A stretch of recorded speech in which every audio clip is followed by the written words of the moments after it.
பாட்டில் மற்றும் கேன்களில் அடைக்கப்பட்ட குடிநீர் 3 முதல் 5 ரூபாய் வரை விலையை அதிகரித்துள்ளதாக குடிநீர் உற்பத்தியாளர்கள் சங்கம் அறிவித்துள்ளது.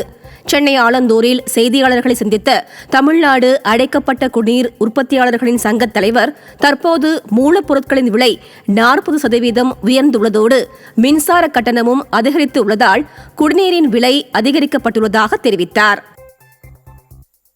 அதேபோல 20 ஆண்டுகளாக ஏற்பட்ட கரண்ட், அதாவது மின்சார கட்டண உயர்வுகள் அத்தனையும் நாங்கள் தாக்குப்பிடித்து இத்தனை ஆண்டுகள் நாங்கள் மக்களுக்காக சில விஷயங்களை எங்களை சரி செய்து கொண்டு நாங்கள் வியாபாரத்தை நடத்தி வந்தோம்.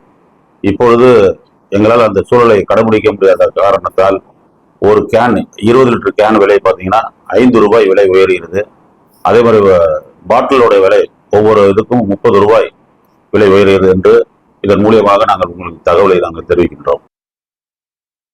ஈரோட்டில் புதிதாக கட்டப்பட்டுள்ள காய்கறி சந்தையில் பழைய வியாபாரிகளுக்கு கடையை வழங்காமல் பிரபல ஜவுளி கடைக்கு மாவட்ட நிர்வாகம் வழங்கியுள்ளதால் வரும் தேர்தலை புறக்கணிப்பதாக வியாபாரிகள் மாவட்ட ஆட்சியரிடம் மனு அளித்தனர்.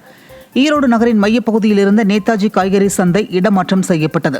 இந்த நிலையில் புதிதாக கட்டப்பட்டுள்ள வியாபார கட்டிடங்களில் உள்ள கடைகளை மாவட்ட நிர்வாகம் ஏற்கனவே இருந்த வியாபாரிகளுக்கு வழங்காமல் பிரபல ஜவுளி கடைக்கு வழங்கியுள்ளது.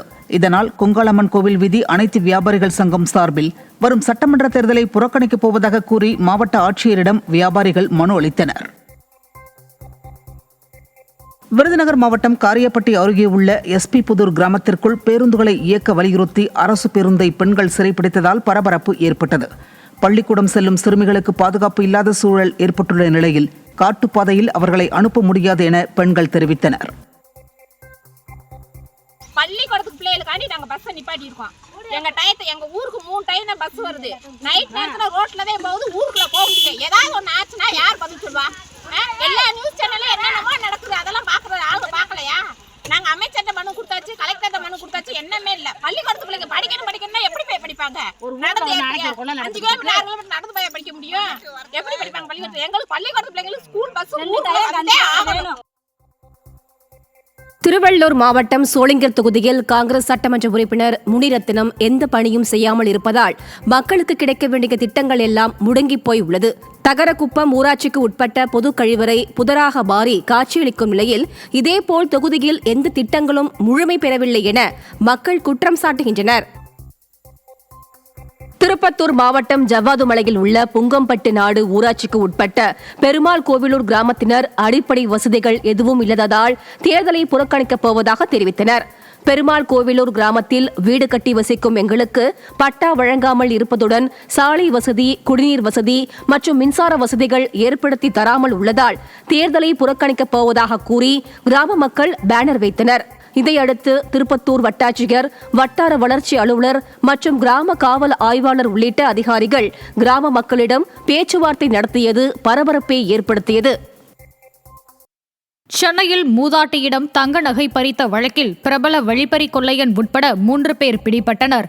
கடந்த ஆண்டு வழிப்பறி வழக்கில் ஜாமீனில் ஸ்ரீனிவாசன் என்ற பர்மா சீனு வெளிவந்த நிலையில் ரோட்டில் நடந்து சென்ற மூதாட்டியிடம் 9 சவரன் தங்க நகையை பறித்துக் கொண்டு தப்பிச் சென்றுள்ளார்.